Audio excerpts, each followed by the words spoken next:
the meeting of the Manchester Board of Selectmen to order. And this being my first meeting officially as chair, I'm quite saddened to say that I need to start out with a very sad moment. And as I look over and see Adele's chair with her flowers, we know that she will always be here in our presence. Adele Irvin passed away last night. She has been the cornerstone of our community and town meeting for many years and has given so much. And I have to say, in her 93 years, she was here at almost every single Board of Selectmen meeting that I can remember, and very active and very bright and intelligent and asking amazing questions, and really kind of kept us in our place. But we will certainly miss her a lot, and I do want to take a moment of silence to say a prayer for her, wish her a good journey, and as Muffin said today, she has gone out gracefully with her last. She moved the question. She moved the question with grace and honor. So we do appreciate Adele. So we'll take a moment of remembrance for Adele Irvin.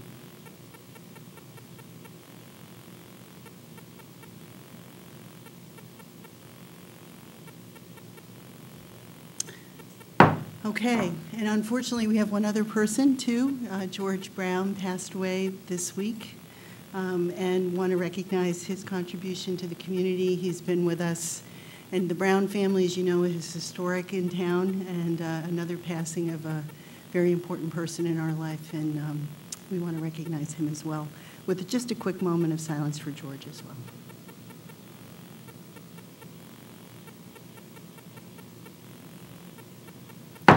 Okay, so with that, we'll start our regular meeting.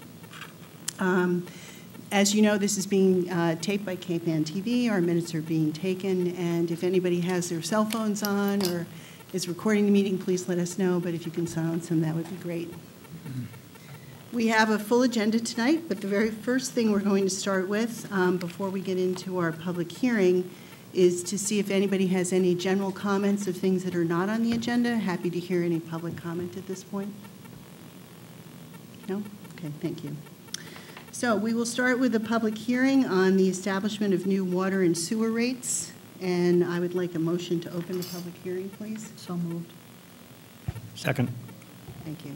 All in favor? Aye. Aye. Opposed? Okay. All right. Greg, Eli, or who wants to take the lead on taking us through this? I can start off. Okay. I'm sure Eli and Chuck can chime in as well. So annually, we actually approved the budgets at the town meeting, annual town meeting. So the water and sewer budgets are approved at town meeting. So that really sets the stage of how much money we need to raise. So both are operated as enterprise funds, and so meaning that they rely on the fees that we charge the users to pay for the services. That is true with the exception of capital projects. We tend to use general fund monies on the water side, 100% of the capital improvements, and on the sewer side, 25% of those capital improvements.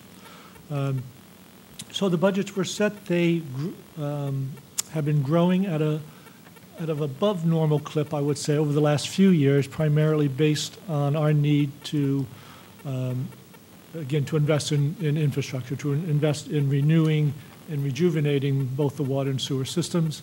A lot of old pipes in the ground, and those cost money to replace, obviously. So we have been increasing the rates over the last few years between 3% and 4%.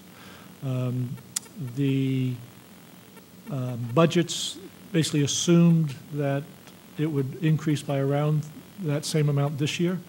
Though last year we did introduce a new tiered system on the water side, which basically charged more when you use more. So the higher water users would be paying a higher rate per gallon for the water used, depending on what tier you fell in, based on volume. So I know that Eli's done some crunching of those numbers and the tiers to see how we are doing. We're just finishing up the first year of those new tiers, and Chuck has been working with Sue and Eli as well. So ostensibly, we were looking at a 3.75% increase across the board, both for the sewer rate and for the water rate, the multiple water rates. There is some fine tuning of that we could do if you want to consider that. So, Chuck, I don't know if you want to add a little more to that, or I know Eli has some additional analysis. No, I have nothing really except just to say that we've been looking at the rates, obviously, and the projects that we're doing. And then we have been working on the annual statistical report and other things that go into the development of the numbers and the amount of water that we use in general. Also, we don't have an infinite supply. We also have permitted volumes that we're allowed to withdraw. So Eli is also looking at how close we are to those and how things look in a total perspective. So I should just add one last thing in that, so if it is a 3.75% increase, so a typical water user, home of 3 people living in a regular home, is around $20, a little less than $20 a year increase, and then on the sewer side, it is about a $48 increase on an annualized basis. So that's what that would, for a typical user. Obviously, people who use more water are going to be seeing higher increases than that. Okay. Eli? So, a reminder about a little bit of the data that we crunched last year. 2016, we had a mandatory watering ban. So a lot of the analysis that we did was based off of 2015. And when we introduced the new tiered rates, trying to right-size our pricing on water compared with other districts, one of the questions we had was whether or not the new pricing tiers in the higher-end water users, about 11% of the customers are using 50% of the water in the town, whether or not increasing those rates to match what a lot of other communities are doing was going to drive down water usage. And that was something that was going to take at least a year or two to assess. I got the 2017 numbers this afternoon, and I compared them with 2015, not 2016, because 2016 was mandatory restrictions. And overall, we saw a drop of about 6.6% in water usage.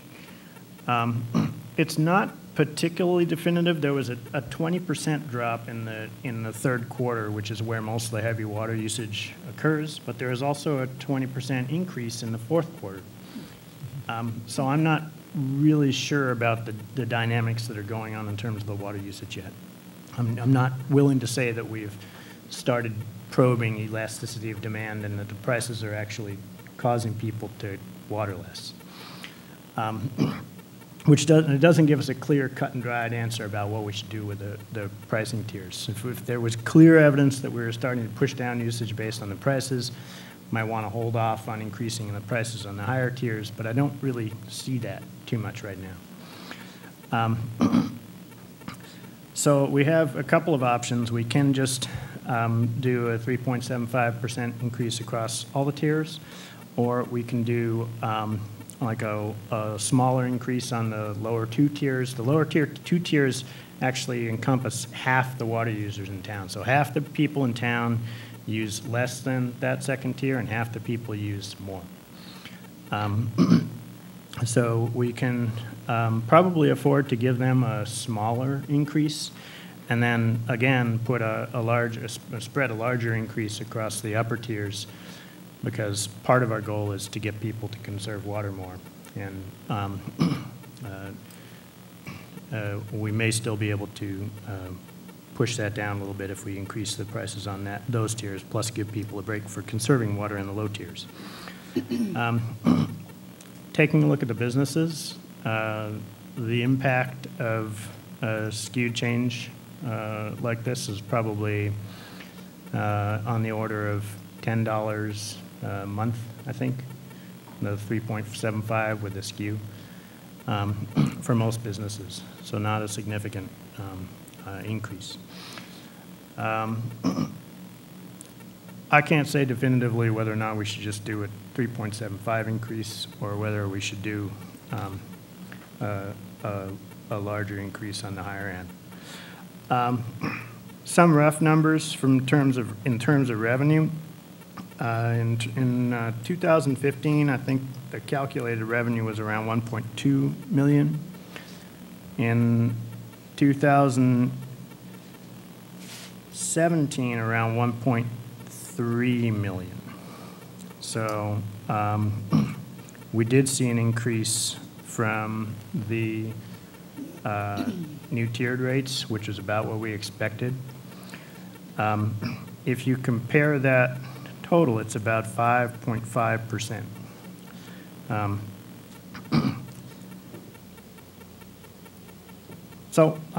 Over the 2-year period. Is that- Yeah. Yeah. 2016 was an odd year out. We saw our revenues drop 1.1 million because we had the mandatory watering ban.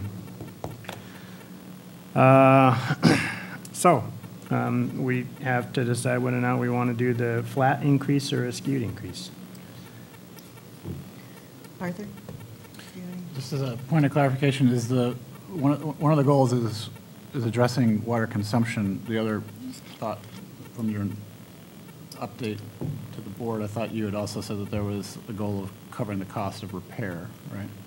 Correct. And is that of water supply or is that also of sewer? Well, so it's both. Both.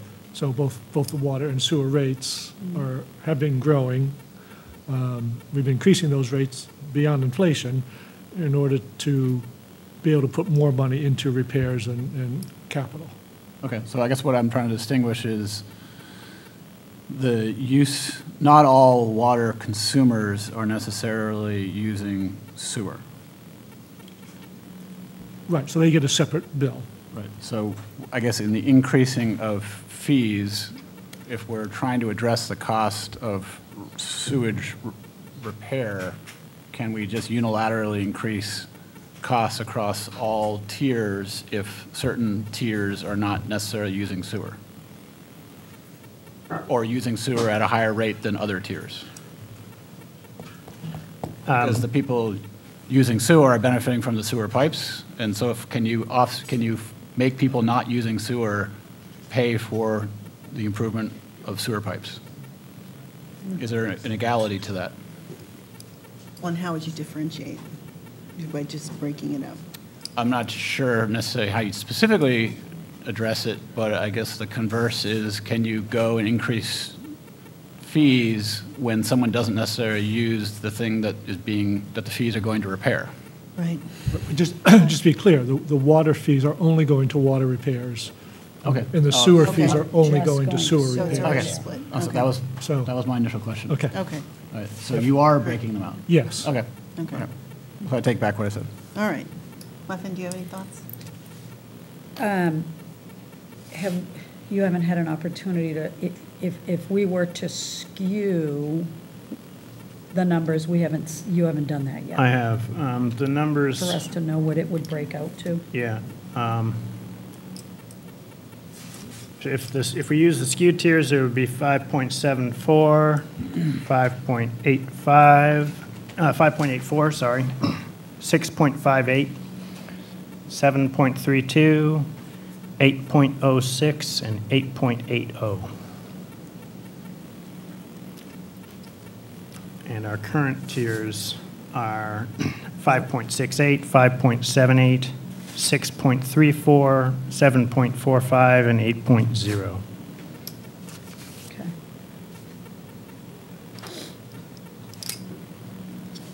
I don't know. I don't know. I'm still Well, deliberating so within my mind. The question I have, is it worth saying with this additional information to put it together in a way that we can look at it side by Yes. side and actually do the analysis versus just sort of off a back of a piece of paper? Right. And just continue on to the 16th of July and finish it at that point? What's the Sure. view of the board? What do you want the That's analysis? what I'd be happy with. Okay. How do you want the analysis to look? I think we need to just do the exactly what you just walked through, Right. but on a page that shows the two options. One is across the board, one with the split of the lower and higher tiers, and the comparison based on the analysis you just did. So just All on right. one page. And I'll run that against the 2017 data since I have that now. Yeah, Right. yeah. Does that make sense? Make sense? Thank you. Good. All right, because we have an open public hearing, does anyone have any input on the water sewer rates at this point? We've decided that we're going to actually extend this public hearing to our next meeting so that we can look at the final analysis that Eli just went through. But I'm happy to take any comments if anyone has anything at this point. Okay, great, thank you. So just to put a point on it, in terms of looking at a bifurcation of the tiers, do you have a percentage in mind for the, so the first two would grow 1.5 and the others would grow higher? Is that, That's I'm just trying to get a somewhat sense of what numbers you'd like to run. Right. So just for, to be clear on what I was proposing is if we set a lower percentage on the bottom two tiers, then whatever percentage I set at the top tier is whatever it takes to make the total To make up projected the- revenue be 3.75. Right.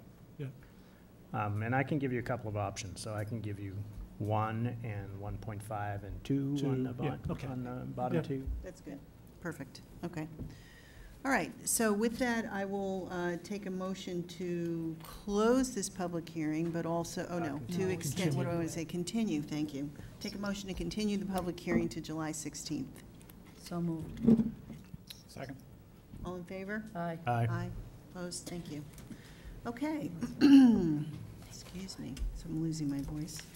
Item number 2, board and committee appointments and updates. So we have quite a list of committee appointments and updates that we need to take care of. Has everyone on the board had a chance to look at them? Yes? Okay. All right, so now my preference would be to just run through the list of people that we are going to reappoint based on the fact that they've indicated their interest, and that we can go ahead and do that, and then list those that are vacancies and just confirm that we will put forward advertisement for those positions. Does anyone else have any other input that they want to give at this point before we do that? Sounds good. Okay. The one thing that I do want to consider, and this is something that came up, there's a couple of the Harbor Advisory Committee, the Dredge Committee, there's been some discussion about the two of those in terms of should they be together, should they be separate, as well as the downtown improvement, bike and pedestrian, looking at those committees and just saying, are there better ways to work through them? Does anyone have a preference of, we can go two ways, we can appoint and have the discussion with those groups, or we can hold on those, have a discussion, and come back to them in our July meeting. So the intent would be to meet with those committees and say, we've heard some thoughts about structure and things, how do we want to do this going forward? So is there a preference to hold on those two and then just get back to them on July 16th? Yeah. I'd Hold and like to- meet, yeah, Pardon me? yeah. Yes. Arthur? Yeah. Okay. All right, so why don't we do this? Let's hold formally on bike and pedestrian, downtown improvement, harbor advisory, and the dredge committee. We will meet with those independently. Greg, let's get meetings set with them prior to July 16th so that we can close that out. And then let's put forward the list of those folks that are up for appointment. If I can find it in my list here. And we can vote a slate if everybody's comfortable with those exceptions. Okay. So off this list, it's all the bold. Yeah, but we actually have a list in here that is just all, Well, that's what I think I have. Is that what this is? Yes. Oh, there's a there's condensed. one that Another just one. Oh, has, there's another one. Okay. I might not have printed it. yeah, here we go, reappointments. This one. Okay. Yeah, okay, so,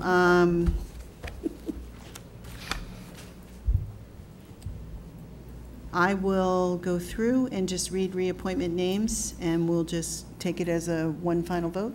Make sense? Okay. So for the ADA committee, it's Lisa Bonneville and Gretchen Wood. For Affordable Housing Trust, Nancy Hammond, Sarah Mellish, Chris Only. Board of Appeals, John Binneris, Sarah Mellish, and Bridget Murray. Assessors, Jeffrey McAvoy. Bike and pedestrian, we're holding on. Committee Emergency Response Coordinator, Thomas P. Keogh. Tobacco Woods Land Management Committee, Susanna McLaughlin. Community Preservation, we're making a little bit of a change here in terms of making the terms a bit more equitable.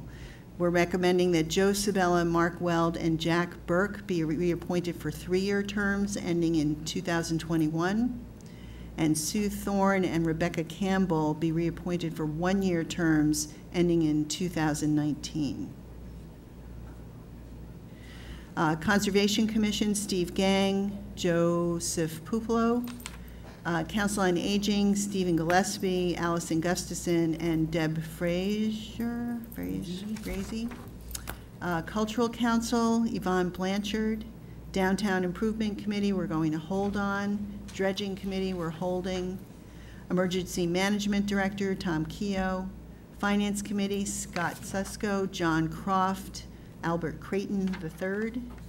Harbor Advisory Committee, we're holding. Board of Health, Paula Polio-Phyllis. Historic District Commission, Joe Sabella, Richard Smith. Manchester Coastal Stream, Francis Caudell. Memorial Day Observance, American Legion, Legion Auxiliary. Manchester Energy Efficiency Programs Advisory Board, Stephen Carr, Dennis Dixon, Sean Stallings, David Walls, William Vashon, and Davis Keniston. There was a recommendation here not to, okay. So the recommendation to reappoint is Stephen Carr, Dennis Dixon, Sean Stallings, David Walls, and William Vashon. North Shore Home, George Record. North Shore Task Force, Andrea Fish. Open Space and Recreation, Helen Bethel, Christine DeLisio. Parks and Rec, Sean Daly. Did Christine DeLisio say yes, or there's a question mark next to her name? Do you know if she said yes? We had not heard back from her. All There right. are a couple that they're question marks that we had not heard back. Okay. So we should go back and wait on those, I guess. We can try them again. Well, we have one member here, Ms. Fish. Andrea. North Shore Task Force? Yes. Yeah. In our last planning board meeting, Christine did say that she would like to be the new representative, For the North Shore Task Force? which is also, That was you. You were North Shore Task Force. yeah, which is also MAPC, right? Yes. So Christine is going to be the new. Okay, Oh. so we'll take, for the North Shore Task Force rep, it will be Christine DeLisio, not Andrea Fish. Gotcha, okay, we've made that change. Okay, so why don't we just do open space and recreation with Helen Bethel, that's the definite, and we'll ask Christine in their next meeting. Parks and Recreation, Sean Daly. Board of Registrars, Bruce Warren. Seaside One, Merritt Miller. Thomas Henderson, Shellfish Constable. Sustainability Committee, Corey Meyer and Sunyan Mittermeier, thank you. Tree Warden, Thomas Henderson, and the Winthrop Field Committee, Matthew Brzezinski, Michael Carvello, and Sue Thorne. So that is the slate of our appointees. I will take a motion to appoint.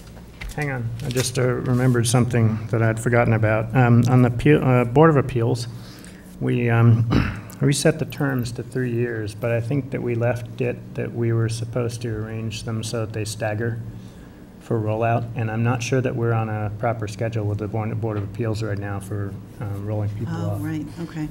So I think we might need Hold that to one. Hold that too? Yep. hold Okay. that and reschedule some of these to 2-year terms. All right, so to confirm, we're holding dredging, harbor advisory, bike and pedestrian, downtown improvement, and Board of Appeals. Yep. And we will look at those for our July 16th meeting. Other than that, the slate of appointed officials, I will take a motion to approve. So moved. Second. Any further discussion? All in favor? Aye. Aye. Aye. Opposed? Great, thank you. Okay. And Greg, we'll go through the, those that need to be vacancies and get information out in the paper and on the website about what we need to Yes. fill. Yep. Okay. Great, thank you. Okay. Next topic. Nope. Here, hold on. You got to Okay. fill. Am I going too fast? Well, it's timed for 7:05. Oh. All right. Nothing like being ahead of the game, huh? Remember this day. What's that? Go to consent? Yeah, I was just going to say, we'll move to the consent agenda. We have on our consent agenda the Board of Selectmen minutes, March 12th, 19th, and May 21st. Can we pull out May 21st? Yes. Because I was not here. I wasn't here either. Oh, right. Okay, so we'll do, pulling out, hold on the Board of Selectmen minutes for May 21st, but we will vote on the 12th and the 19th. Special one-day liquor license, Masonic Building Association. Special one-day liquor license, Misery Challenge, OPEB trust document, and approved budget transfers. Anything else on hold? Okay, all those with the exception of the May 21st minutes, may I have a motion? Move to approve the consent agenda. Second. Thank you. Any comments? I don't think I was here for the 19th. Oh, okay. Well, you can abstain on that if you Yeah, want to. mhm. All right. So, all in favor? Aye. Opposed? Okay. May 21st minutes, Muffin and I were both not here, so can we do it with just two people to approve? We don't have a Sorry? majority of the board. Muffin and I weren't here for the minutes for the May May 21st, 21st. so it has, those will Well, have to wait. neither was, Oh, well, Becky wouldn't Becky be wasn't here either. Oh, yeah. So we just vote them with two? Oh, How do you do that? So rule of digital necessity, crisis is what we have. rule of necessity would allow one of you who was not here to vote. Oh, okay. Because, right, because Tom is off, and right. Becky wasn't here either, That's right. so. All right, oh, Are right, you Becky comfortable wasn't with here, that? yeah, that's fine. So there's what's called the rule of necessity, which Okay. allows That's someone who normally would abstain to participate. Okay. Well, I'll take a motion for the May 21st minutes. I'll move that we approve the May 21st minutes. Second? Second? Thank you. Okay, Muffin, do you want to? Oh, yeah. Okay. Yes? Yes. Okay, so, all in favor? I, Aye. Yes. Opposed? I abstain. Okay, we're done. that rule of necessity, my So we daughter do have would use the that. two, the one-day licenses to sign. Okay, we'll do that. Do you want to run through the correspondence real quick? See if there's anything there that we have to cover? So most of the correspondences are really FYI. We do have one request concerning a damaged car, which was right. flooded, and covering the deductible. As sympathetic as I am to the request, I'm afraid that that's not something we should do. It would set precedent that isn't logical. Right. I do have a question. Are there, and they very possibly could be out there, do we have parking at your own risk posted anywhere out there? Or should that be something we do when a winter parking ban goes into effect Right, yes. for the future? At a minimum, the latter. Right, right. Okay. And we did do that during the winter, when we posted parking bans. Right. On the website, we would put that on, but I wonder if we just take that next step now and make it a very visible sign. That's a good suggestion. Yep. Okay. Any other highlights? like I say, most of this really is FYI. There's a concern about the, truck traffic on School Street, particularly at the intersection. There's been talk off and on about whether or not to ban trucks generally on School, but I don't know if you want to act on that or not. That would require Well, yeah, I think it's, it would require a formal hearing process, and there's some paperwork that would be involved. So you could think about doing that at some future time. Yep, I made a note of that. Okay. All right, any other comments? Oops. Comment. The air conditioner's kind of loud Yeah, back you here. don't need it Can on. you talk into your microphones a little bit? Or We just can turn it off. Yeah, let's turn off, yeah. Thank you for telling us. If I lean forward, you can probably hear me. There you go. Okay, The only one you can hear is Mr. Stein. yes, Arthur. You probably don't want that either, do you? Thank you for letting us know. It's always good to hear that. Thank you. Okay. So correspondence, we're all set with. We still have time here. Boy, I'm just moving right along. I know, Never right? happens. I know, it's never going to happen. All right. Do you want to talk about any of your preliminary report, Greg, for 5 Sure, minutes? we could spend a couple minutes. So at a few meetings ago, you talked about, you had on your agenda through the request of some citizens, the question of continuing with fluoridation of the water, drinking water. I know that Eli was working with the Board of Health on that. The Board of Health has responded and feels that they, at this point, continue to support fluoridating the water, and that if there was going to be a decision to do otherwise, they would recommend that that be a town meeting vote, because that's how the town approved it in the first place. So I think they feel that it would be appropriate to take it back to the voters if there is going to be a contemplated change. So that was the summary of the report from them, and you may want to put it on a future agenda, because I think that's what you indicated to Right. the advocates. So we can do that, we can check in with some of the advocates to see if they're available at your next meeting, if that's what Yes. you'd like to do. Yes, yeah. I think in fairness, we want to make sure we have that conversation with them. Yep. So if we can get on for the 16th, that would be great. Good. Okay. Well, anything else Can we go short? through the meeting schedule? Yeah. So the other thing we had was just looking at meeting schedule. Yeah, So what I'd proposed assumes you have one regular meeting in July, but you're not going to be that idle. There are other meetings. So as indicated, I showed July 11th would be a joint meeting with the Finance Committee, talk about capital funding, school project in particular, and budgetary goals in general for FY20.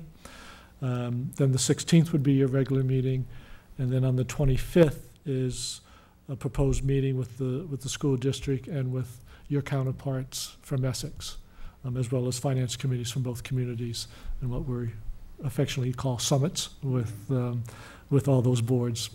And the focus again would be on the elementary school project and the funding strategy for that, as well as operating needs going into the future. right. Is that close to being confirmed for the 25th, or is that? Yes, it Okay. is. Assuming that it works for a majority of you, it would be good to try to nail that down. Okay. And then looking ahead into August, your regular meetings would be the 6th and the 20th. I'm away on the 6th. I could be here for the 7th, but you can meet on the 6th if you'd rather stick with the 6th. But if you're okay with going to a Tuesday, be the 7th of August, and then the 20th is a Monday again.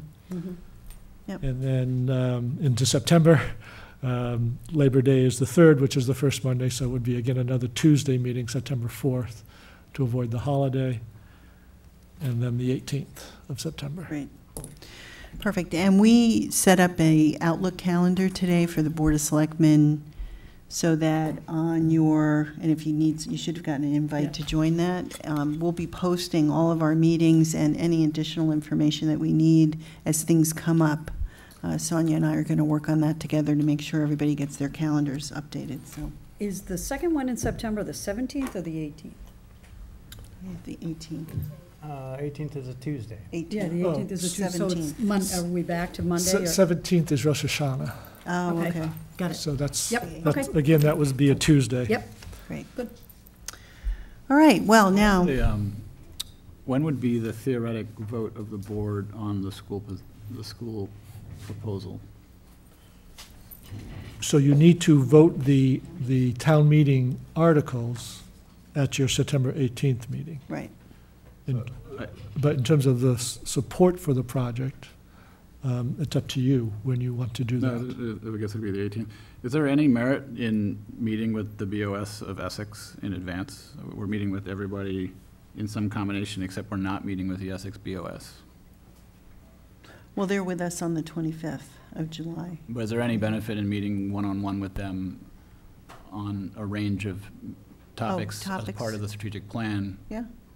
so that we have some discussion as to the strategic planning of both towns, Yes. particularly with the school being Yeah. a big part of that? Yep. I'll reach out to Lisa And and doing see that if we can set a between time. now and September 18th, Yeah. just so that we have a one-to-one discussion and understanding of Mhm. what Essex as a town's position is. Yeah. Yeah. Okay. I'll contact Lisa. Thanks. All right, anything else on calendar? All right, good. Well, now I'm back on time, so we're going to go to the elementary school project update as our next topic. And just to give this some perspective in terms of what we're trying to do at this point, the question has come up, and we originally talked about the possibility of adding some additional space on the Memorial School project for a senior center. The decision was made over the course of the last month or so, since June 4th, that it probably wasn't feasible to do that and it wasn't the right space for it. So we've decided to move off of that and not put the senior center or request additional space for the school building project to put a senior center in place. There is the Parks and Rec program, which is currently being served in two elements at the elementary school. One is through the pre-school, before school starts, and after-school programs. And the second is the summer playground, which has been an institution in Manchester for quite some time. The before and after-school programs can be accommodated with the new building by having some additional storage space and still using the cafeteria, auditorium for their programs, and some classrooms as needed as open for that program. The question came up over the course of the last month or so about the use of the space for the Parks and Rec summer program, summer playground. The original plans of the school district had a space allocated for 1,800 square feet, which was about in the ballpark of $1.3 million to have this additional space in place for the program. This would require the architects and everybody to work through that. The position was brought forward from the regional school district and in discussions that that is a Manchester-only program, so therefore Manchester would pay for that piece of it. There's been some discussion subsequent as to whether or not that $1.3 million investment in an 1,800 square foot program for Parks and Rec really made sense. As of last week, there was some discussion, and the architects have gone through their value engineering phase right now, and they're taking out topics. This piece was pulled apart and taken off the project list. The purpose of tonight's update is to understand how we will accommodate the program, the summer playground program, within the new school building. And there's really a couple options that we're going to talk about from the board perspective tonight. And that is, number one, do we want to go ahead and put the $1.3 million, 1,800 square foot building back in and request the school to do that? Do we want to come up with something, a hybrid example, perhaps it being smaller? Or do we want to see if we can, in fact, accommodate the program within the constraints of the current new building proposal? So in other words, not add any additional fees or structure to the construction, but perhaps maybe look at a maintenance fee or some type of a fee in terms of managing the program within the school district. So the purpose of our discussion on the board right now is to talk about those three issues. Happy to hear input from anybody once we've had our discussion on that. But that's kind of the context of what we're looking to do. Make sense? Okay. Any thoughts? Well, where is the Parks and Rec director and committee? How are they approaching this? What's their feeling? Well, I had about a, space. yeah, I had the conversation, I know from the perspective in the conversation I had with Cheryl the other day, they're fine with the pre and after school programs because they're set with that. In terms of the space for the summer playground, they would love to have a space where they could have a desk and their, foosball and their ping pong tables and things like that if possible, but also understanding and very sensitive to the fact that if it's a $1.3 million cost, they're not sure if that's the right way to go. So maybe you can. So I think, in light of that challenge of additional costs, I think Cheryl's viewpoint is that they can make it work. Right. In their ideal world, they would have dedicated space, but I think their feeling is that they can make it work otherwise if they need to. So it doesn't preclude down the road certainly creating standalone space in the vicinity of that area. Obviously locating that and getting it all approved is not done overnight, but it's certainly a path we could take. Yeah, I have personally, concern that a decades-long program that services, I think they probably have 200, 225, maybe more registered. Interestingly, they just started today. The program just started for the summer today. It's a deeply rooted, ages-old program that I am concerned we're going to lose if we can't create some space for it. No, And I it don't just wanna seems see to me that that we happen. can create that space. I don't think we should talk about losing the program. I think one way or other, we should be committed to continuing it. Definitely. So what's the actual, where would the actual space be that we would create? Would it be within the new school system temporarily, or would it be some other location? And if so, what's being envisioned?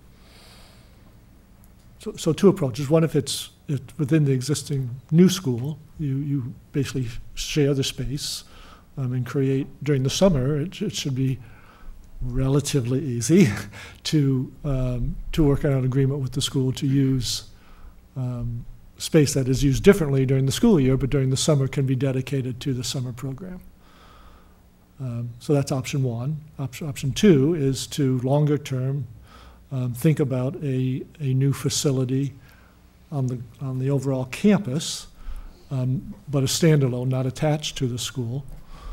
Well, I guess you could consider down the road attaching something to the school, but I make more the assumption that there's more flexibility and more space available on other pieces of the overall coach field school land. So that remains town land. We lease it to the district, and we can alter that lease agreement to get approval for using something for the town and not just the school. Arthur?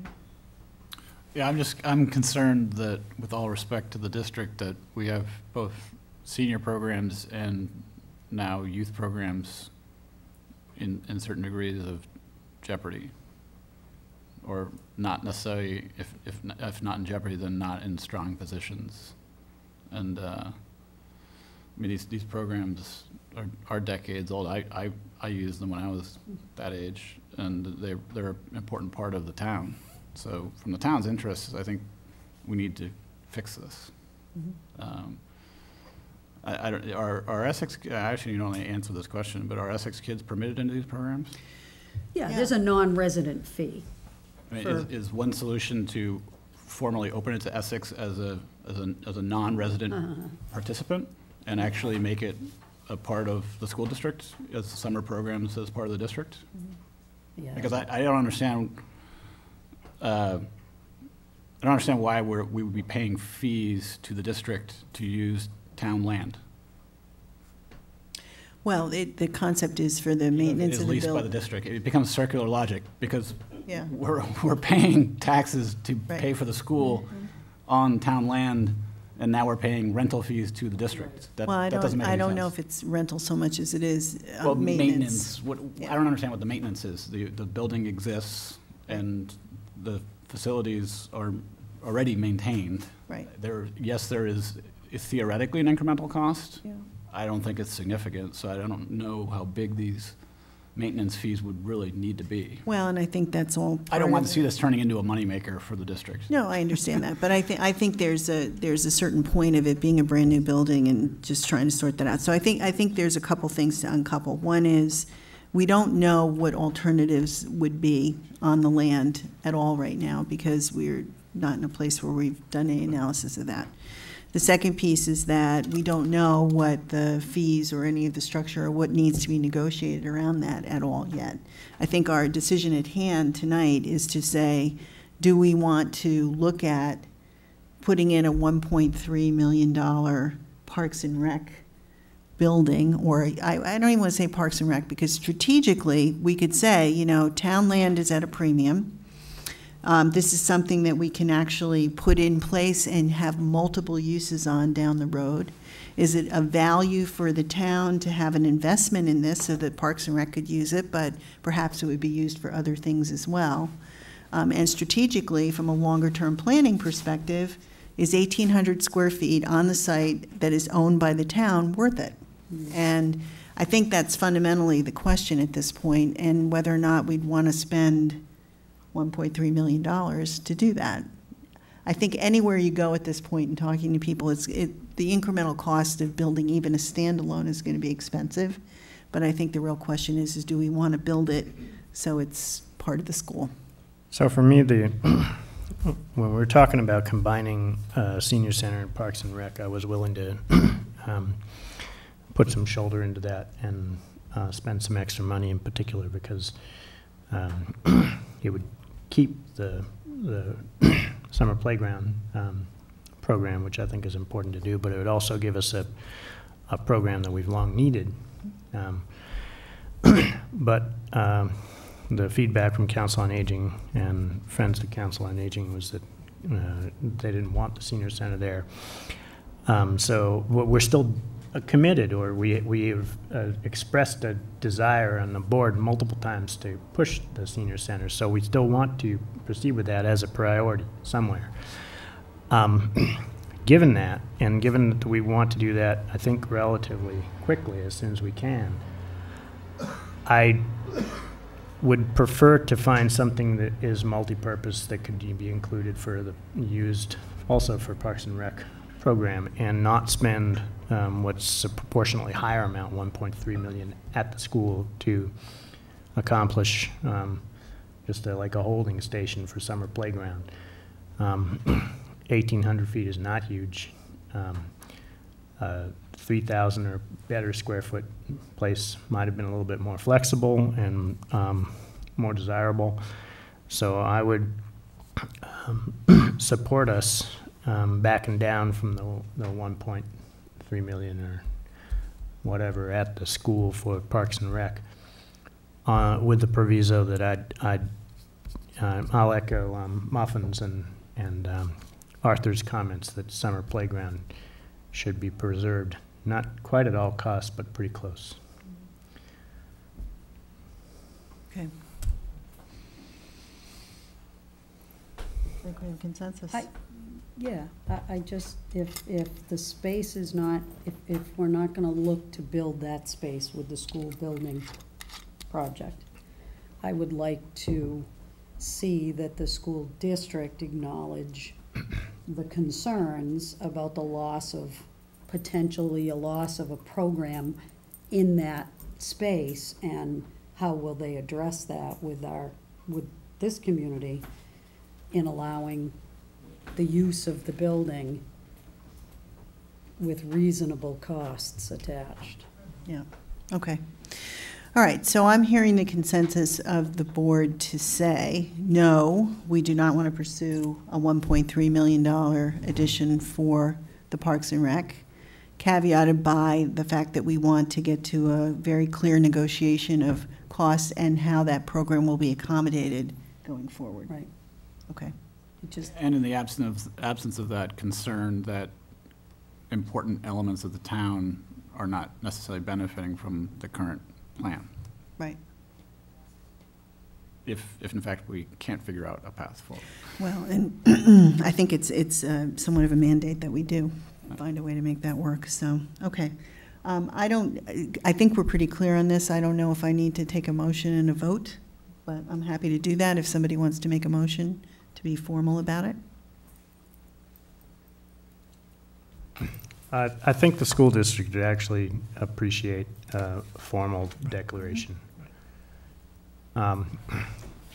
So I guess I would move that the Board of Selectmen recommend to the school district or to the school building committee that we not move forward with the $1.3 million Parks and Rec attachment to the elementary school building project. Do we want to caveat that? Yes. Can I add a? You may add a friendly amendment. But that we hope to work with the school district in terms of providing space for the summer programs, the summer Parks and Rec programs. Okay. Anything else? So moved. You have a second? Second. Second. Thank you. All in favor? Aye. Opposed? Okay, good, thank you. Any comments from anybody on this? But if you have the school building for the summer, couldn't they use the auditorium? Yes. Or the Could you, do you mind just identifying This is- yourself? Yeah, this is- oh, sorry, can you pass this to Chuck, would you? Sorry. Hi, Joan Houghton. If you have an empty school building for the summer, why can't you set up in the cafeteria or the? That's exactly what we're talking about. Doesn't make sense. Yeah, so that's exactly what we're working towards. There are school district summer programs and cleaning projects and all of that that do take place in the buildings in the summer, but not all the time. All right, good. Okay, we're going to move on even, we're a couple minutes early, but we'll go ahead with this. The Winthrop Field Committee update, Mike Chapman? And George? Grab your microphones, please.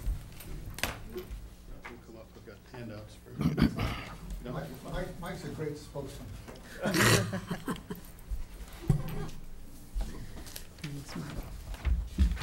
Thank you.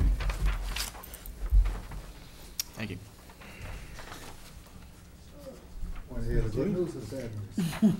I don't know, you tell Only us, good George. tonight, Only George. good, everything's good.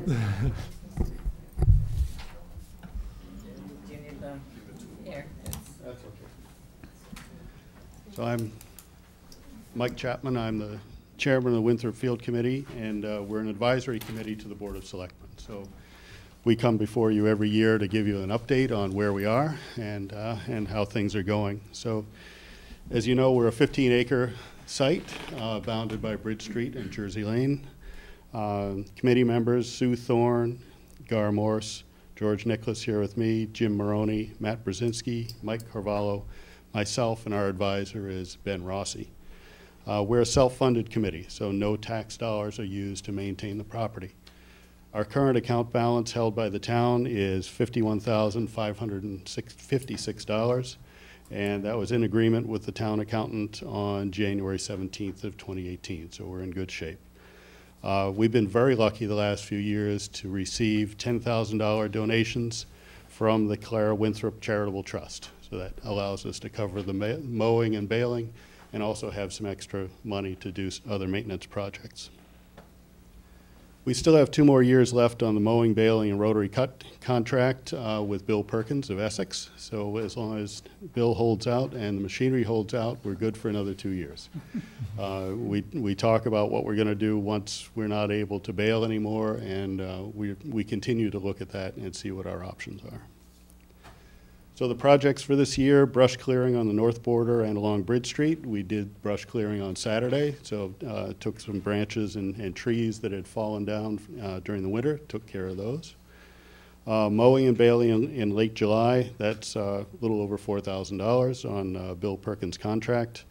The second rotary mowing is roughly in October for $750, and that helps us keep down the woody or the high growth weeds and honey locusts and those types of things. Manhole cover repair and cattail clearing, we have budgeted for stoneworks, about $2,500. And the manhole cover repair was caught by the mower a couple years ago. We now take steps to cut around the manholes, the drain holes, and also mark them with stakes so that we'll have less of that problem going forward. And then drain clearing, we haven't done it for about 4 or 5 years, is from Ruderman, about $2,000. We have a project under investigation is the longevity bench. We'd like to put one at the Bridge Street gate, one at the Jersey Lane gate. So it's under recommendation or under consideration right now. If the committee recommends it, we'll come back before the selectmen for approval for those projects. Mm-hmm. And we already have one friend of the committee who has he has offered to purchase one of the benches already. Mm-hmm. So we're in, again, good shape financially. Not the foundation, but the bench. Mm-hmm. We'll take whatever we can get. So the last thing is we are self-funded with the Clara Winthrop Charitable Trust, but we also, it's not, I make it clear, it's not recommended, and it's not required, but if anyone wants to put funds forward, they're certainly able to do so. So this year we've collected $3,200 for the account to help with the maintenance of the field.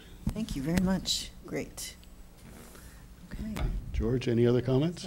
No, but it's all good. All good. Okay. We like all good news. That's wonderful. Great. You've done a wonderful job managing this, and it's really a great project, so thank you very much. Okay. Thank you. Good. Thank you. All committees were as smooth and organized as that. I know, You would I have love an easy it. job of things. I love it. I love it. I say if everyone was as smoothly organized and well oiled as you guys, we would be in very good shape all over. I know. Great. Good. All right. We have a few minutes before we talk about Roundabout. Do we have anything else on your report that we can cover, Greg? Or Don't think so. we have to stop putting times on this. No, I'm in good shape. Okay. All right. So we're just going to get started with the Roundabout. I'm assuming folks are here to talk about that. So what we have tonight, and I appreciate everyone's patience in our efforts on this. This is sort of the first opportunity the Board of Selectmen is having in getting together and talking about this ever since the trial started. So there have not been any formal decisions one way or the other up to this point, and we're here to consider the context and understand sort of how things went. So I'm going to hand it to Greg and over to Chuck to give us the parameters of what we've done, where we're headed, and then get some input relative to some recommendations going forward. And the DIP committee is here. Oh, DIP. There we are. Yes. Thank you. Okay. Okay, so I just wanted to summarize how we've gotten to this stage and what has taken place to date. So really the project, the concept of the project evolved as part of the Complete Streets effort. It was a design that was sketched out as part of that effort, and it was a design that the Downtown Improvement Committee was very interested in and wanted to advance, primarily because of a desire to slow traffic down in general, to provide better and safer means of crossing the streets for pedestrians as well as bikers. So the problem that was being attempted to solve was traffic speed and safety for both bikers and pedestrians. Certainly some of the long crosswalks at that intersection have been problematic over the past. So the solution, the trial solution was this temporary roundabout that was laid out. And so that was done at the beginning of, early May, and went through the 1st of June. So it was out there for about 4 weeks.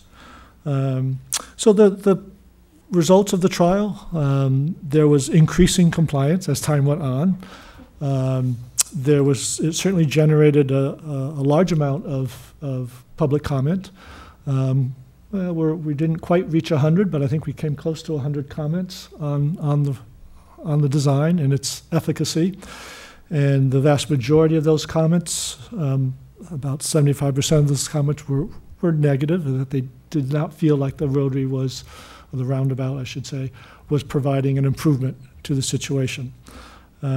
As we look at that layout, it became clear that part of the problem was, a permanent roundabout would have deflected traffic in a better pattern.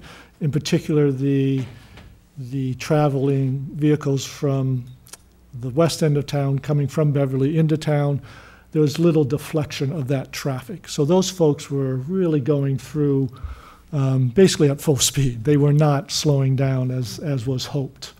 Partly of that temporary design wasn't capturing the full geometrics that a permanently installed roundabout would do. So there were some comments that were very positive. I would say that folks from Bennett Street in particular were more in favor than others, as it provided them some relief trying to get in and out of Bennett Street as they tried to navigate across that intersection. So what now? So what are the options going forward? Certainly we could pursue a permanent roundabout installation. We could pursue that as part of next year's Complete Streets funding grant program. So that would be one option. We could look at other options for trial runs. The Downtown Improvement Committee has recommended using an all-way stop configuration as a new trial to see if that would slow the traffic down and provide that safer crossing for pedestrians and bikers. Thirdly, one recommendation that came through the conversations was creating what's called a platform intersection, so basically raising the intersection up so people would naturally slow down as they came up a ramp. It also gives greater visibility when pedestrians are up higher than the surrounding roads. But a lot of design work would need to be done on that, but that's a third option that has been floated. And certainly going back to the, way it is now, so it has reverted back to where it was prior to the trial, and we could simply keep it that way with the option of doing some additional relatively minor tweaks. For example, better layout of the crosswalks. Some of the crosswalk locations that the roundabout trial had were preferred. There's concern about the crosswalk where it is now on the Pine Street because of the poor sight distance from Central to Pine. That's a blind corner if someone's in that crosswalk. So there's concern about that. That would probably best be moved back or otherwise improved. We do have funds in the new budget that starts July 1 for the speed monitoring signs that flash your speed as you come into town, so that might be a way to help slow traffic down. You could also consider, at least on a temporary basis, you may not want them in the winter, but you could consider fairly mild rumble strips as you come into town as well to tell people you're entering in a new space and you really need to slow down. Try to get people to go that 20 miles an hour, which is the posted speed limit. So those are the basic four options that are outlined for you. As I said, the Downtown Improvement Committee recommends going forward with the four-way stop configuration. That's a relatively simple way to slow traffic down and not a very expensive installation. My own opinion, personally, is that we probably should let the dust settle a bit, and that I'm not sure we should go plow right ahead into another trial at this point. I think it is worthwhile trying some of the more minor tweaks, getting up the speed monitoring sign, fine-tuning those crosswalks that are there, and look at some other design considerations, but try some of those more minor applications. And another approach might be to help alleviate the situation is to make Bennett one way, which has also been talked about. So I think there are some options to go forward that could still improve the intersection without the need for the full roundabout, which I don't think is a wise move at this time. And those are what we see. I think Chuck perhaps can add a little bit to that.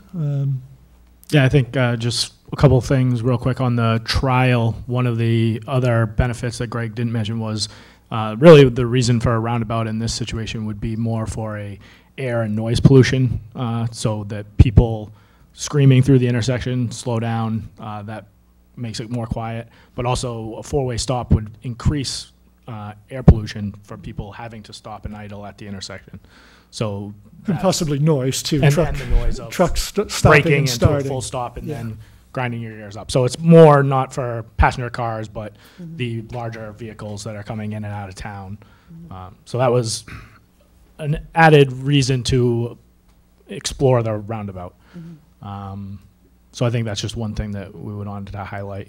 I guess going forward, I would say during the trial, we made several rounds of improvements to make the trial work better for the intersection, including signage, additional barrels. The 20 mph signs came in, so we were able to put one of those up on between Ashland and the intersection. Things like that. And then the temporary crosswalks that are still there are put down by heavy-duty reflective tape. So we have more of that. So like Greg was saying, we could, if we went forward with a four-way trial, four-way stop, we could at that time, I think, pick up the old crosswalk, temporary crosswalks, and put down something new that would, I think, benefit the intersection. Two other quick ones. The one thing that I don't think was considered in the original Complete Streets report that Greg talked about was the in and out of the gas station. And so not having a defined entrance and exit, I think exacerbated some of the problems that we're seeing with the trial. And then the Complete Street also did, Greg talked about a little bit, was making Bennett a one-way was part of that thought process, which at the time of the trial wasn't really feasible. I've also heard, I haven't seen it in a report myself, but there's a secondary street off of Bennett that would not allow you to do a one-way for larger moving trucks and things like that. So they have to come from that direction. I'm not sure if that's from the Bridge Street direction or from the Pine Street, but that was a rumor that I heard. I haven't confirmed it. So it's just another thing that I'd want to fully vet before we jumped into a permanent solution. Yes, yes, good. I think that's it. Microphone, I can report on the DIP committees. Andy Harris, chairman of the DIP committee. We had a long and very colorful meeting talking about the four-way stop. The basic reason for the four-way stop is that people are tending to go very fast. And it's very clear in terms of the police checking it, a stop is a stop. Stoptional, when you just sort of drift through, isn't a stop. Whereas a yield and letting the traffic from and to Beverly sort of go on its own is an unclear situation. The accident statistics, very few accidents. There are very few accidents in town. We don't know about the fender benders that nobody reports. And when nobody's monitoring, then you don't have any data. The police are going to be enforcing the 20 is plenty. And in fact, I think it would be good if we were to adopt 20 is plenty approaching or going through town at all. People who are pedestrians are in danger when people just smoke on through. And you can hear them starting up downtown, starting around School Street and roaring up. The stop is clear. We debated it. We were here longer than you were that night. Just figuring out how we can do something that will be another step, another test. It obviously doesn't have the benefits of a roundabout, but it does allow us to look at alternatives, as Greg has described. I guess that since I was the one who was going to be tarred and feathered, you'd say, well, you're just a demon for punishment. But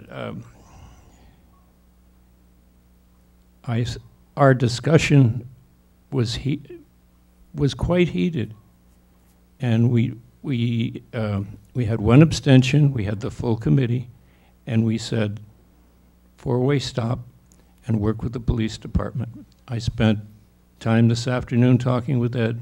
That's how I found out that we've had 3 accidents in the period that they have the data. Mm-hmm. So he said, I'm not going to make a recommendation, but this is what we're doing. And actually the slogan, 20 is plenty, would be a good one to adopt. Great. Just as a reminder. So that's our recommendation. I can understand wanting to have a cooling off period, but having people smoking on through during a cooling off period is also not beneficial. All right. Thank you, Andy. So I thank you for your attention. Thank you very much. Okay. Before we get to the rest of the group, I just want the board to have a quick discussion about what we've heard so far, and then I'm happy to open up for any additional comments. So, anybody? I live on the other side of Bridge Street, so my average trip through the intersection can be 5 or 6 times a day. I do think that the trial did make an effort to slow the traffic down. But it's not the solution. That's not the solution. I don't know about 4-way stops. I haven't completely rationalized that in my head yet. I like the concept of the rumble strips as kind of a reminder to the traffic to slow down, moving the crosswalks, or at least one of them anyway, up further. And I firmly believe that speed enforcement needs to play a major role. The cars coming down Bridge Street they can go by our house at 60 miles an hour, and I think, oh, are they gonna make that corner or not? So they're going 40 when they're hitting the intersection. Easily. So speed, and cars coming down Pine Street. There's a lot of people that are complaining that 20 is too slow. Well, 20 becomes 30. 30 becomes 40, and that's too fast. 20 is fine. But we need to be enforcing some level above 20. That'll help the cars coming down Pine Street. And to Andy's point, you can walk downtown and the cars coming by 7 Central and around the corner are going too fast as well. And the way cars are built to drive now doesn't work for our small streets, so we need to make some efforts on our end to try to slow the traffic down. So I'm in favor of making small adjustments. I'm curious about the one-way on Bennett. I know the nuances of it. I don't think that turn radius is large enough at Forster Road, but we should look at it again. It was quite a while ago that it was talked about. We should look at it again in the fall. I'd like to see the other pieces kind of lay into place over the summer. Can we see? Eli? Okay. So the issues that I've seen or have seen with that intersection in the past, and which I felt we were trying to address, were pedestrian crosswalks, has been noted. People trying to get on to Bennett Street and coming out of Bennett Street, if you're turning right off of Central Street, you don't know where they're going to go. They actually could be going a number of different places. One is Bennett Street, one is Pine Street, and one's a gas station. And then although it's a four-way gas intersection, it's actually a 5 or 6 or 7-way intersection, depending on who's coming out of the gas station and where. And I agree with Chuck that that totally open free-for-all at the gas station is contributing to the complexity of that intersection. As a pedestrian, I hate that intersection. I think a lot of people do. I would prefer not to cross there, and I think that's why we're looking to improve it. I am not sure that a four-way stop is the way to do it. It's certainly a quick way to get there to make it a better, safer intersection. I would prefer something that was less obstructive to the regular flow of traffic and was more harmonious. That's why I was interested in the roundabout trial in the first place, because I knew that properly implemented, if it was workable for that space, it would allow traffic to flow and still contribute to the safety. So I'm a little reluctant to jump on the bandwagon for the four-way stop right now, but I still think we need to do some research into a good way of really fixing that intersection, making it better for pedestrians and better for the people on Bennett Street and better for the people on Pine Street who are looking out for the people on Bennett Street and have no idea who's going to go where. We haven't had a lot of accidents there, but every time I go to that intersection, I always am sitting there going, well, who's going to go where this time? So those are my comments. I think we need to do a little bit more research. I feel like I had concerns about the test before it started. I think I expressed some concern about the way that the test was being set up and how we were going to know what was achieved. I still have those same feelings. I think the concern town-wide about speed and pedestrian safety are totally legitimate and should be something that we try to figure out. I just don't see this particular intersection as any different than 127 and Ocean Street or Harbor Street and 127, where pedestrians are at far greater risk than at this intersection. So not a fan or supporter of the rotary roundabout, not a fan of stop signs. I'm a fan of figuring out how to control speed in town and to make crossings safer. But I think disrupting the flow of traffic is not producing the results if, in fact, those are the two goals. Mm-hmm. Good. Well, just from my way in, I'm pretty much on the same boat. I don't support moving ahead with Rotary. I don't think we should look at the stop signs just yet. I do think that doing the research on Bennett Street is one way, improving the crosswalks, getting the speed signs in as necessary, and overall looking at enforcement, to the point in talking with the chief about that, not just for that area but across town, is a good first step.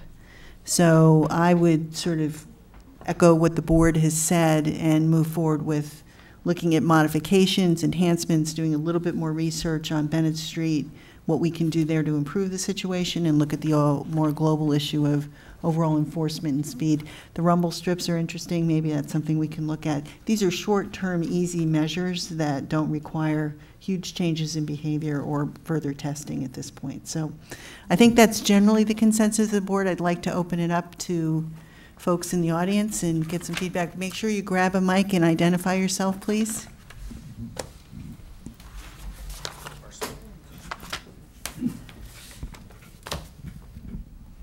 Hi, Jeff Parker, 41 Central Street, corner of Central and Pine. So we've been front and center to this experiment, and I'm very encouraged by what I've just heard you all speak. We're very grateful that the roundabout trial is done, and we're even more grateful that no one was injured during the misguided attempt to slow people down through the intersection, which we understand the need for. We strongly disagree with putting a four-way stop in there for two major reasons. Number one, and the neighbors I've spoken with are also in agreement of this. Number one, it would create a very confusing situation. That's not a four-way intersection in the typical sense of it.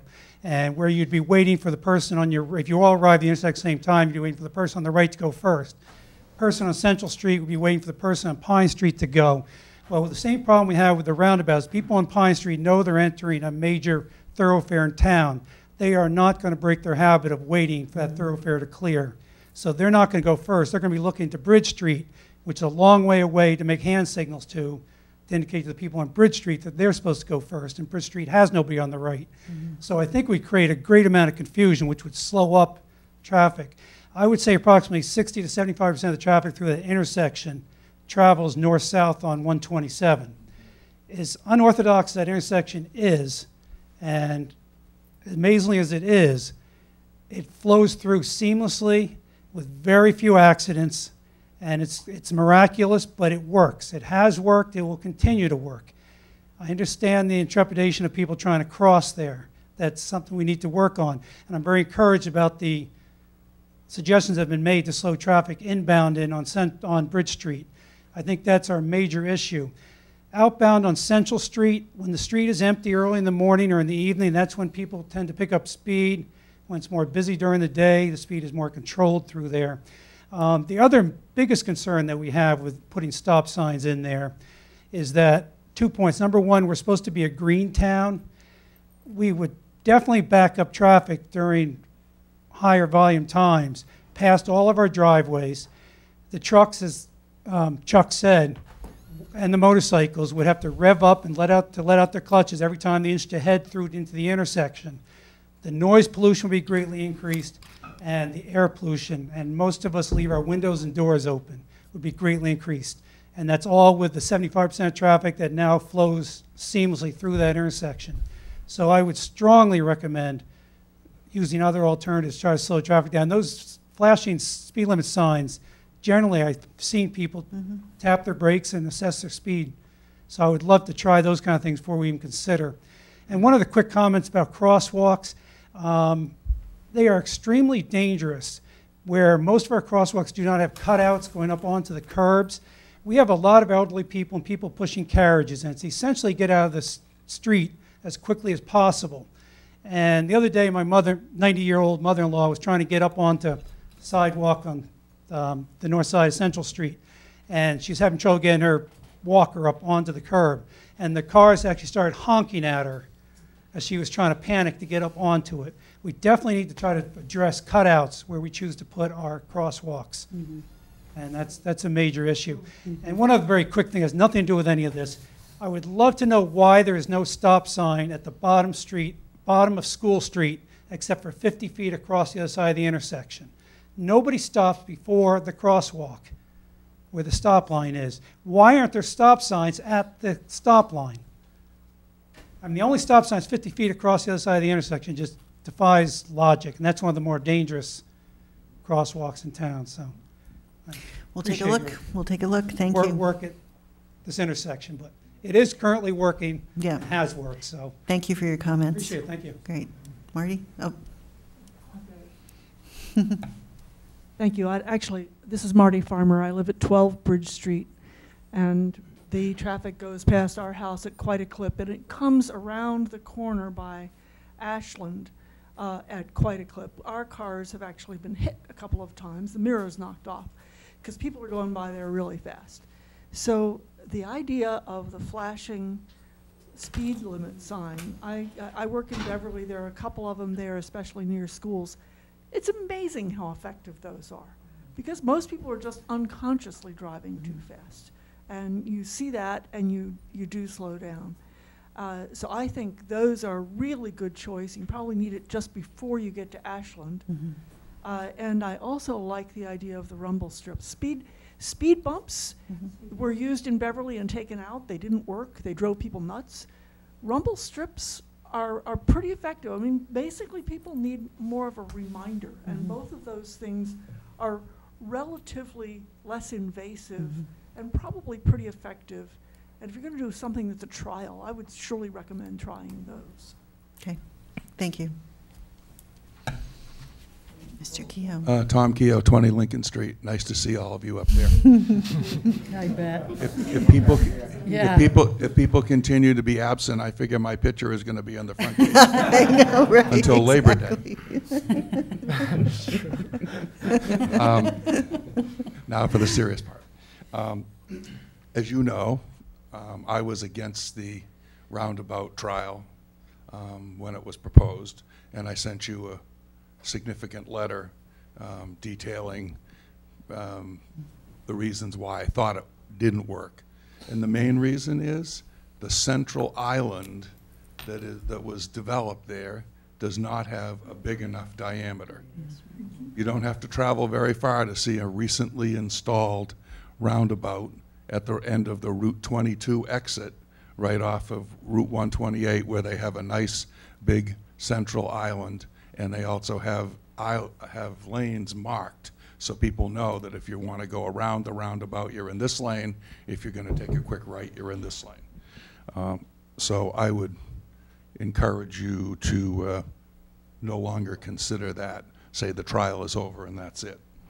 I think pedestrian crossing is something important to work on, and would encourage you as a board, and Chuck, the DPW director, and maybe a traffic engineer to look at different ways to make it safer for pedestrian crossings. Two other little things, stop signs. Can we put a stop sign and 2 stop signs on the state highway? That's Yeah, we asked another that issue. question, right. That is Route 127. It Well, is yeah, but- under our control there, but I think that's something that would need to be investigated, because that is Route 127 is a state highway. And the last thing I would say is on the Bennett and Forrester Road, the last time we did talk about that, we talked about it one way from Pine Street all the way down through Bridge Street. So vehicles, especially large vehicles, could turn right onto Forrester Road. Because we tested it out with the ladder truck, we tested it out with a few other larger vehicles, and it was pretty difficult for them to come from the Bridge Street area and try to take a left, especially going up the hill and then taking a left, because it's about a 150-degree angle back for trucks to get up Forrester Road. And just like every other street in town that's a residential street, there are plenty of trucks that need to go up there to make deliveries, whether it's furniture trucks or things like that. So it's something that needs to be considered. Thank you so much. Thank you. Any other comments?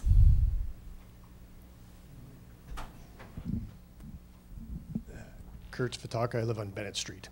And I guess I would just make the comment, I'm also on the DIP committee, and I'm not in favor of the 4-way stop. I was the wanted to abstain from that.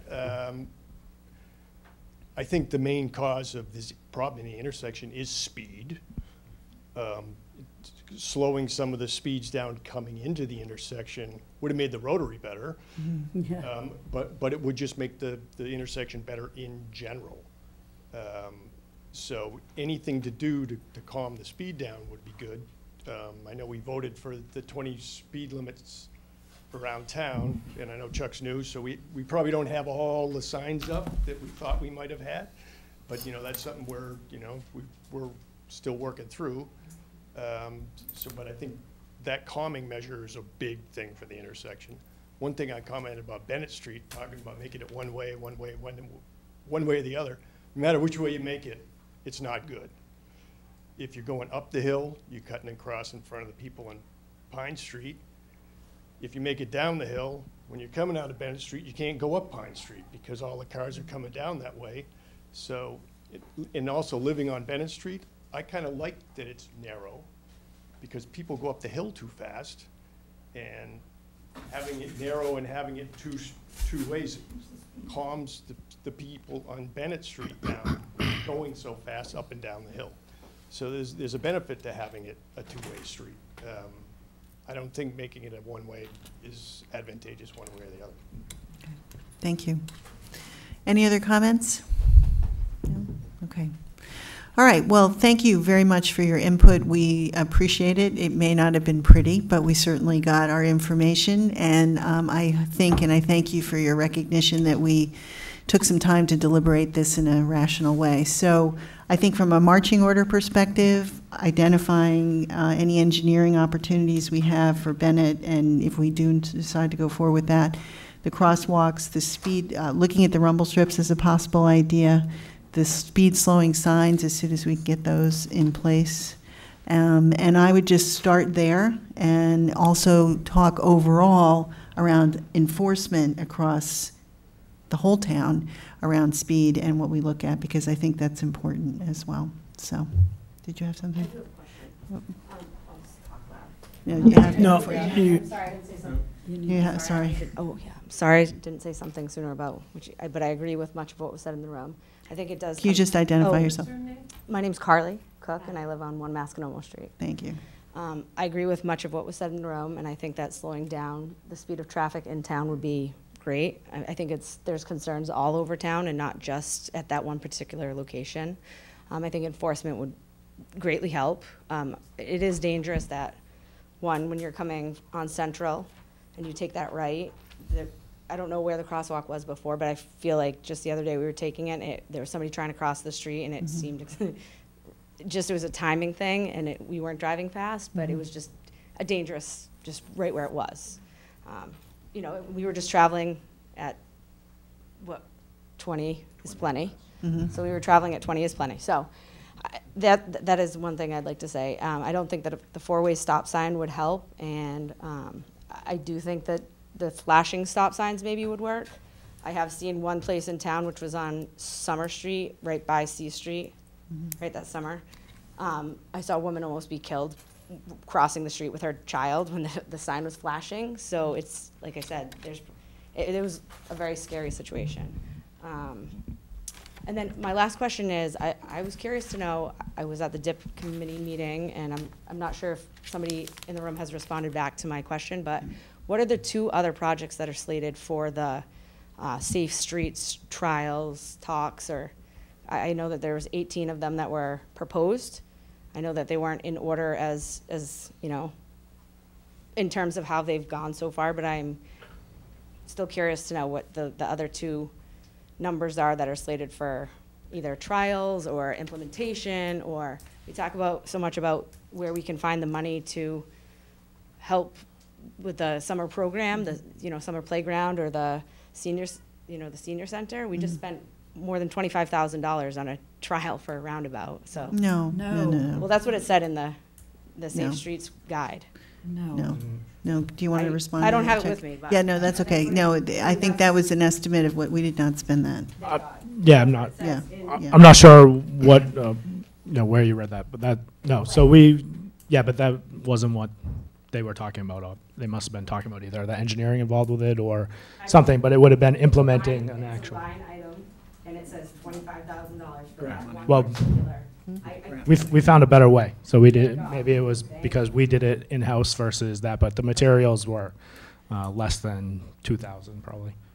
That's what it was, and we installed the things ourselves. So and there was no engineers involved, and just me. okay. Yeah. And the DIP committee. You can have Crick $25,000. No, so that's fine. And then, so your other question about the other things that are slated for this year, we have the intersection out front, the school and Central. So that's for construction. Now, these are not trials. These are construction dollars, is the numbers that you probably saw in the study. So these are improvements to the intersection in terms of what one person was talking about, the curb cuts for ramps and redoing the ramps for ADA compliance, and then also looking at some more curbing and geometry issues that are in that intersection to make it more accessible in terms of safety.